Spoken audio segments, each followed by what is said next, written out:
2월 1일 목요일입니다. 굿모닝 브리핑 시작합니다. 가장 먼저 조선일보 기사 보겠습니다. 기사에 실린 사진 한 장, 아마 온라인에서 보신 분들도 많으실 겁니다. 서울 화곡동 일대의 경매, 공매 현황을 보여주는 지도인데 매물을 나타내는 빨간색 표시가 빈틈을 찾기 어려울 정도로 온통 뒤덮여 있습니다. 이러한 모습을 보면서 온라인상에서는 무섭다는 반응이 이어지고 있습니다. 이른바 빌라왕의 전세 사기 주 무대였던 곳인 화곡동에서만 어제 기준 주거용 건물 236채에 대한 경매가 진행되고 있습니다. 서울에는 총 426개의 동이 있는데 이 중 화곡동 한 곳에서만 전체 주거용 건물 경매 중 30%에 해당하는 매물들이 집중돼 있습니다. 하지만 이러한 매물 중 상당수는 계속해서 유찰을 겪고 있다고 합니다. 집을 공짜로 낙찰을 받는다고 하더라도 전세 세입자에게 돌려줘야 할 임차 보증금 합계액이 이미 시중 빌라 가격을 넘어섰기 때문이라고 해석들이 나오고 있습니다. 또 일부 낙찰되는 매물들에 대해서는 전세 사기 피해자들이 궁여지책으로 사들이고 있는 거라는 분석이 나오고 있습니다. 다음은 결혼에 대한 중앙일보 기사 보겠습니다.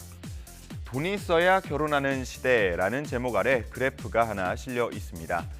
1년차 신혼부부 중 연소득이 7천만 원 이상인 고소득자들의 비중을 나타내고 있는데요. 2015년에 23.2%였던 것이 2022년 41.8%까지 2배 가까이 증가했습니다. 지금 조금 더 자세히 보면 짙은 색으로 표현된 위쪽 구간이 있는데 여긴 연소득이 1억 원 이상인 신혼부부 비중을 나타내고 있습니다. 다 같은 기간 7.8%에서 18.8%로 2.4배나 늘어난 모습 확인할 수 있습니다. 다음 면도 함께 보시죠. 과거에는 사랑한다면 결혼을 하고 단칸방에서 시작할 수도 있지 않냐라는 얘기들도 많이 했습니다. 하지만 이제는 신혼 첫 집으로 아파트를 선택하는 비중이 65.2%로 꾸준히 증가하고 있는 추세입니다.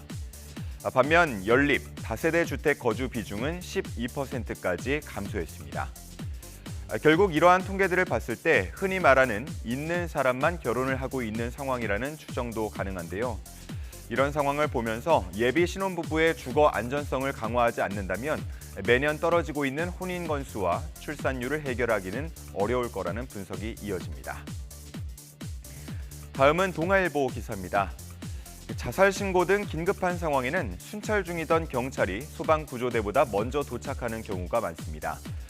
그런데 정작 현장에 도착을 해도 문을 강제로 열 장비가 없어서 제대로 손을 쓰지 못하고 있는 걸로 나타났는데요. 안에 있는 사람에게 문을 열어달라고 읍소하거나 손으로 방범창을 뜯고 또 열쇠 수리공을 부르는 방식으로 문을 열고 있습니다. 개문 장비는 경찰이 필수로 보유해야 하는 장비에 속하지 않아서 관련 통계도 없는 상황인데요.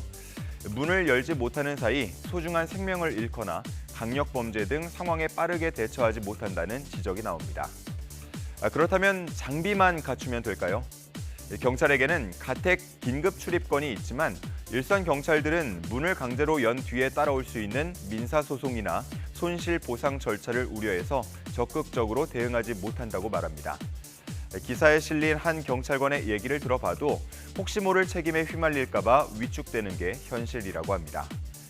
이에 대해서 순찰차마다 개문 장비를 갖추도록 하고 또 손실보상 부담을 덜어줄 수 있는 제도적인 장치를 마련해야 한다는 지적이 나오고 있습니다.